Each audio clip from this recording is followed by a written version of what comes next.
एक समय की बात है। नीम गांव नाम के एक छोटे से गांव में राहुल नाम का एक किसान अपनी पत्नी सीमा के साथ रहता था। एक दिन सुबह राहुल खेत जाने की तैयारी कर रहा था। अरे, आपके हिस्से की एक रोटी रखी है, वह तो खा लो। नहीं सीमा, आज बहुत देर हो गई है, मुझे खेत जाने दो, वापस आकर खाऊंगा। सुबह सुबह खाली पेट नहीं जाते हैं। सीमा, जब मैं खेत में काम करता हूँ तब मुझे बहुत भूख लगती है, इसलिए मैं वापस आकर खाऊंगा, ठीक है? मुझे बहुत बुरा लगता है, आप खेत में इतनी मेहनत करते हैं और मैं आपके लिए कुछ नहीं कर पाती। भगवान पर भरोसा रखो, सब कुछ ठीक हो जाएगा। हमारी स्थिति ऐसी है कि हमें एक वक्त का खाना नसीब हो जाए तो भी भगवान का शुक्र है। सीमा, तुम चिंता न करो, मैं जितनी मेहनत कर सकता हूँ करूंगा, और एक दिन ऐसा आएगा कि एक वक्त की जगह हम 2 वक्त का खाना खाएंगे। राहुल अपने खेत में सब्जियां तोड़ने चला जाता है। तभी अचानक गांव का साहूकार विक्रम वहां आ जाता है। कैसे हो राहुल भैया?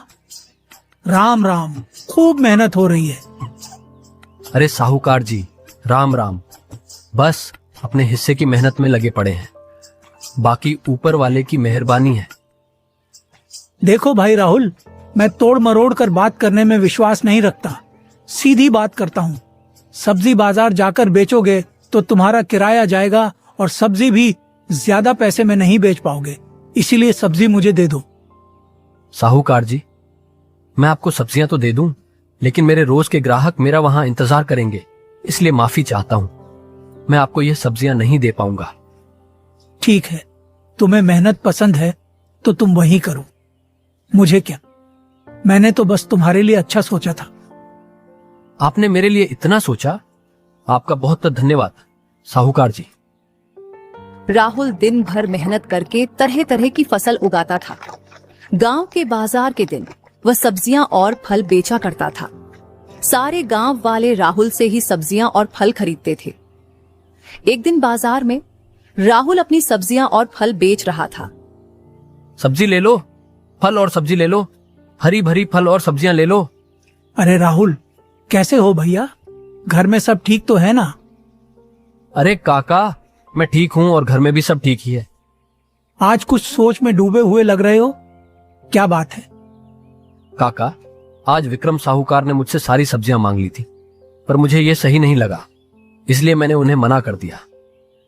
अरे तो इसमें सोचना क्या, तुमने तो बिल्कुल सही किया है। साहूकार कुछ अलग तरह का इंसान है भाई, जरा संभल कर रहना। राहुल इस सोच में था कि उसे अपनी खेती की सिंचाई के लिए पानी तो साहूकार से ही लेना है। कहीं ऐसा ना हो कि साहूकार पानी देने से मना कर दे। शाम को जब राहुल घर लौटा तो वह बहुत परेशान लग रहा था। सीमा ने उसकी चिंता देखी और पूछा, आज आप बहुत परेशान लग रहे हैं, क्या बात है? सुबह तो आप बिल्कुल सही मन से खेत गए थे। सीमा, मुझे डर लग रहा है कि कहीं अगर मैं खेती ना कर पाया तो तुम्हें एक वक्त की रोटी भी कैसे खिलाऊंगा। आप शुभ सोचिए, सब अच्छा होगा। नहीं सीमा, कभी कभी हमें वास्तविकता भी देखनी चाहिए। ऐसी भी क्या बात है जो आपको इतना परेशान कर रही है? सीमा, हमारे खेत में कुआं तो है, पर उसमें पानी नहीं है, और मुझे पानी विक्रम साहूकार से लेना पड़ता है। तो ये तो कई समय से है, आप इसमें चिंता की क्या बात है? मुझे डर है कि कहीं उसने मुझे पानी देने से मना कर दिया तो मैं सिंचाई कैसे करूंगा, और बिना सिंचाई के सब्जियां उगाना कैसे संभव है। तो फिर आप अपना कुआं खुदवा क्यों नहीं, क्या पता उसी से पानी आ जाए। उसके लिए तो बहुत पैसे लगेंगे, अब मेरे पास तो बिल्कुल पैसे नहीं हैं सीमा। राहुल की चिंता बढ़ती जा रही थी। उसे लग रहा था कि अगर साहूकार ने पानी देना बंद कर दिया तो उसकी खेती बर्बाद हो जाएगी। विक्रम साहूकार ने अब तक राहुल को कुछ नहीं कहा था, जिसके कारण अब राहुल को लगने लगा था कि वह ज्यादा ही सोच रहा है। राहुल अगले दिन फिर फल और सब्जी लेकर बाजार चला गया। बाजार में राहुल ने अपनी सब्जियां बेचनी शुरू की। तभी कमल काका उसके पास आए। अरे कमल काका, आज फिर आप सब्जी लेने आए हैं, काकी कहाँ है? अरे क्या बताऊं राहुल, तुम्हारी काकी किसी काम से दूसरे गांव गई है। इस कारण जो है रसोइये का सारा काम मुझे ही करना पड़ रहा है भाई। तो ज्यादा दिनों के लिए काकी गई है क्या, या आज ही आ जाएंगी? काकी तो शाम को ही आ जाएगी। मैंने तो बस सोचा क्यों ना आज बाजार से सारा सामान लेते चलूं, वह भी थक कर वापस आएगी ना। अच्छा, तो ये बात है। अच्छा राहुल, तुम ये बताओ कि हरी सब्जियां कितने किलो के भाव बेच रहे हो भाई? रोज के भाव ही बेच रहा हूँ काका। अच्छा, ऐसा करो, मुझे 1 किलो लौकी दे दो भाई। क्यों नहीं काका, देता हूँ। राहुल ने कमल काका को लौकी दे दी और उन्हें विदा किया। वह अपने काम में फिर से लग गया, लेकिन उसके मन में अब भी साहूकार की बात चल रही थी। राहुल के खेत में जो एक पुराना कुआं था, वह सालों भर से सूखा ही रहता था। उस कुएं में एक बूंद पानी तक नहीं था। देखते ही देखते गर्मी का मौसम आ गया। एक दिन साहूकार विक्रम राहुल के खेत पर आया। जब से तुमने मुझे सब्जी देने से मना किया है, उस दिन से मुझे इंतजार था कि मैं भी तुम्हें पानी के लिए एक दिन साफ मना कर दूंगा। बस मुझे इस गर्मी का ही इंतजार था। अरे साहूकार जी, आपका आना कैसे हुआ? राहुल, तुमसे कुछ जरूरी बात करनी थी। जी, कहिए, क्या बात है?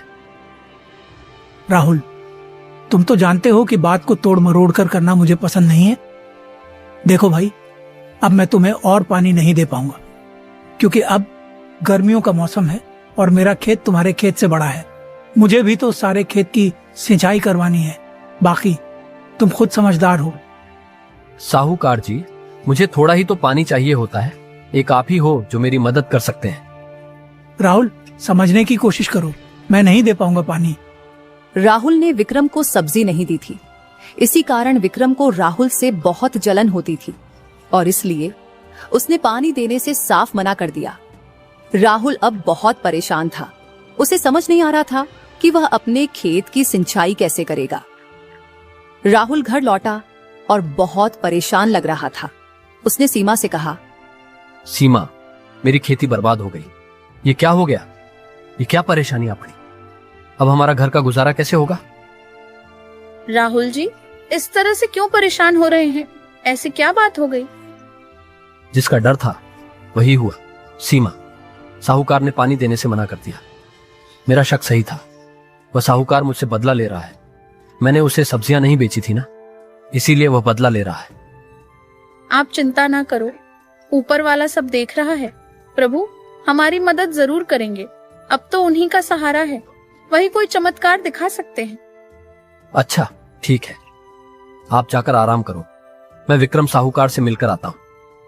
सीमा यह कहकर विक्रम साहूकार से मिलने उनके घर की ओर निकल जाती है। साहूकार जी, घर में हो क्या? अरे कौन है भाई? रुको, आता हूँ।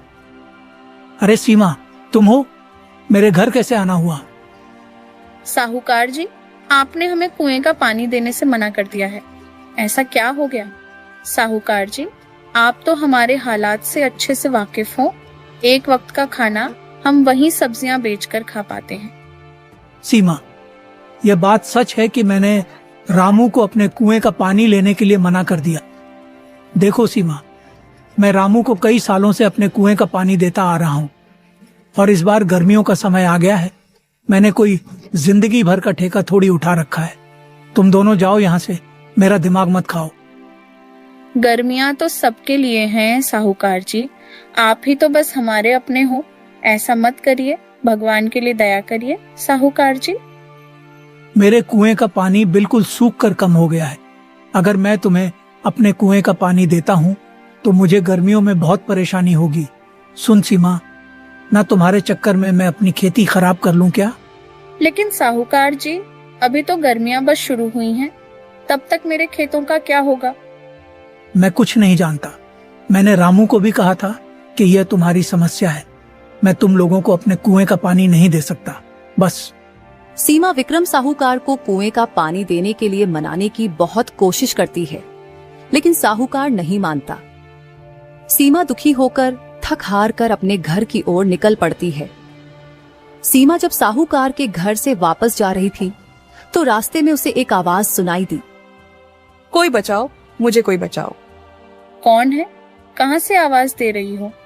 अरे बेटा, मैं कुएं में गिर गई हूँ, मुझे यहाँ से बाहर निकालो। अम्मा, आप मेरे कुएं में कैसे गिर गई? परेशान मत होइए, मैं कोशिश करती हूँ आपको बाहर निकालने की। सीमा ने बूढ़ी अम्मा को कुएं से बाहर निकाला। बूढ़ी अम्मा ने सीमा को धन्यवाद दिया और उसकी सारी कहानी सुनी।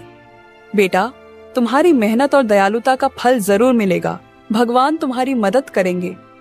बूढ़ी अम्मा वहां से चली गई। सीमा भी अपने घर की ओर चल पड़ी। क्या हुआ? साहूकार ने क्या कहा? साहूकार जी ने पानी देने से मना कर दिया। कह रहे थे अगर मैं तुम्हें पानी देता हूँ तो मुझे गर्मियों में बहुत परेशानी होगी। पानी के बिना क्या होगा सीमा?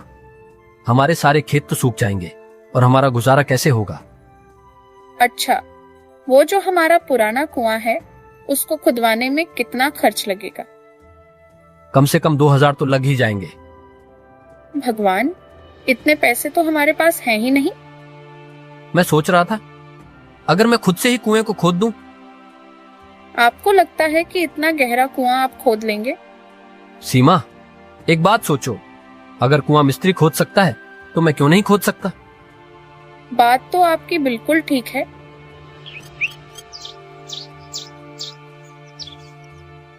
अगले दिन सुबह राहुल कुआं खोदने के लिए अपने खेत जाने को तैयार हो जाता है। मुझे बहुत भूख लग रही है। जाओ और घर में जो कुछ भी है वह लेकर आओ, मैं खाकर चला जाऊंगा। खाने में तो बस थोड़ी से चावल ही बचे हैं। कोई बात नहीं सीमा, वही दे दो, आज बहुत मेहनत का काम करना है मुझे। सीमा अभी थाली में चावल परोसने ही वाली थी कि तभी दरवाजे पर एक आवाज सुनाई दी। ये किसकी आवाज है? लगता है कोई बूढ़ी अम्मा है। चलो दोनों बाहर चलकर देखते हैं। बेटा, जो कुछ भी घर में हो, चावल, रोटी, दाल, मुझे खाने को दे दो बेटा। अरे, आप तो वही बूढ़ी अम्मा है ना जो उस दिन कुएं में गिर गई थी? हाँ बेटा, मैंने पहचान लिया। तुम्हें देखो बेटा, नियति का खेल भी देखो, आज भी तुम्हारे ही घर आ पहुंची।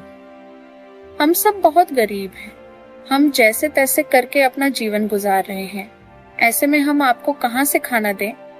बूढ़ी अम्मा राहुल की स्थिति देखकर समझ गई और बोली, कोई बात नहीं बेटा, सब ठीक हो जाएगा। अब मैं चलती हूँ। अम्मा रुकिए। सीमा, जो चावल तुमने मेरे लिए रखे थे वह अम्मा को खिला दो, मैं उन्हें भूखा नहीं भेज सकता। अगर चावल आप अम्मा को दे देंगे तो आपको भूखा रहना पड़ेगा। कोई बात नहीं सीमा, जाओ और मेरे हिस्से का चावल अम्मा को लाकर दे दो। पर आप तो भूखे रह जाएंगे ना? अरे, तुम जो है उसकी चिंता मत करो, मैं तो जवान हूं, भूख को झेल लूंगा। पर मैंने अम्मा को भूखा जाने दिया तो मेरे गले से भी खाना नहीं उतरेगा। राहुल की पत्नी सीमा राहुल के कहे अनुसार उसके हिस्से का भोजन बूढ़ी अम्मा को दे देती है। धन्यवाद बेटा, धन्यवाद। भले ही तुम दोनों अभी परेशानी में हो, तुम्हारे बुरे दिन चल रहे हैं, मगर ऊपर वाला सब देख रहा है। अम्मा, आज मैं जिस काम के लिए जा रहा हूं बस मेरा वो काम सफल हो जाए। बेटा, ऊपर वाला है, वह एक दिन तुम्हारी अवश्य सुनेगा। प्रणाम अम्मा, अब मैं चलता हूं। सुनिए, आज मैं भी आपके साथ खेत चलती हूँ। सुबह सुबह दोनों अपने कुएं की खुदाई करने खेत की ओर चल देते हैं। देखो सीमा, हमारे कुएं में तो एक भी बूंद पानी नहीं है। हे प्रभु, हमारी कौन सी परीक्षा ले रहे हैं आप? परेशान मत हो सीमा, हिम्मत रखो, मैं नीचे जाकर काम शुरू करता हूं। राहुल कुएं में नीचे उतरकर खुदाई शुरू कर देता है। कुछ समय बाद अचानक से कुएं की एक पत्थर के अंदर से पानी निकलने लगता है और उसे एक चमकती चीज भी मिलती है। अरे सीमा, ये देखो, ये पानी कहां से आ रहा है? मुझे तो अपनी आंखों पर विश्वास नहीं हो रहा। ये तो हीरे जैसा कुछ चमक रहा है। अरे सीमा, ये तो हीरा ही है। भगवान, हे भगवान, तेरा लाख लाख शुक्र है। मुझे तो लगता है ये सब आपके अच्छे कर्मों का फल है जो आपको मिला है। देखा सीमा, भगवान के घर देर है पर अंधेर नहीं है। वह बूढ़ी अम्मा सही कह रही थी। हम जो भी कर्म करते हैं हमारे कर्मों का फल अवश्य मिलता है। हाँ सीमा, भगवान ने मेरी सुन ली। अब मैं इस पानी से अपने खेत की सिंचाई अच्छी तरह से कर सकूंगा। उस हीरे का क्या करेंगे आप? सीमा, उस पर मेरा अधिकार नहीं है। उससे जो भी पैसे आएंगे वह मैं दान करूंगा। कुछ पैसे बस हमारे लिए रख लूंगा। विक्रम साहूकार दोनों की बातें छुपकर सुन रहा होता है। राहुल जैसे ही कुएं से बाहर आता है, तभी विक्रम वहां आ जाता है। राहुल, ये हीरा मेरा है। मैं तुम्हारे घर आकर ये बताने ही वाला था कि मेरा हीरा तुम्हारे कुएं में गिर गया है। साहूकार जी, झूठ क्यों कहते हो? ये पत्थरों के अंदर दबा हुआ था और इतनी मेहनत मशक्कत के बाद मुझे मिला है। हीरा सीधी तरह मुझे दे दे या मैं पुलिस को बुलाऊं। चुपचाप से हीरा मेरे हवाले कर दे। मैं किसी से नहीं डरता, बस अपने भगवान से डरता हूं साहूकार जी। मुझसे ज्यादा बहस करेगा ना तो तुझे भगवान के पास भेज दूंगा, बता रहा हूं। मैं आपसे इज्जत से बात कर रहा हूं। आप मेरे साथ बदतमीजी कर रहे हैं। जाने दीजिए, हमें तो पानी चाहिए था। हीरा आप उन्हीं को दे दीजिए। अरे ऐसे कैसे दे दे सीमा? हमने कोई बेईमानी नहीं की है। ये साहूकार लालची है। जग्गा, बिल्ला, कहाँ हो? मुफ्त की खा खा कर फट जाओगे। इधर आओ, इस राहुल के बच्चे से हीरा छीन लो। तभी जग्गा और बिल्ला, दो साहूकार के गुंडे, आकर जबरदस्ती राहुल से छीना झपटी कर हीरा छीन कर साहूकार को दे देते हैं। हीरा मिलते ही विक्रम की खुशी का कोई ठिकाना नहीं था। विक्रम खुशी से फूला नहीं समा रहा था और हीरा बार बार हवा में उछालता है। अरे वाह रे वाह, मैं तो करोड़पति बन गया। अब तो करोड़पति नहीं, मैं तो हीरापति बन गया। मेरा हीरा।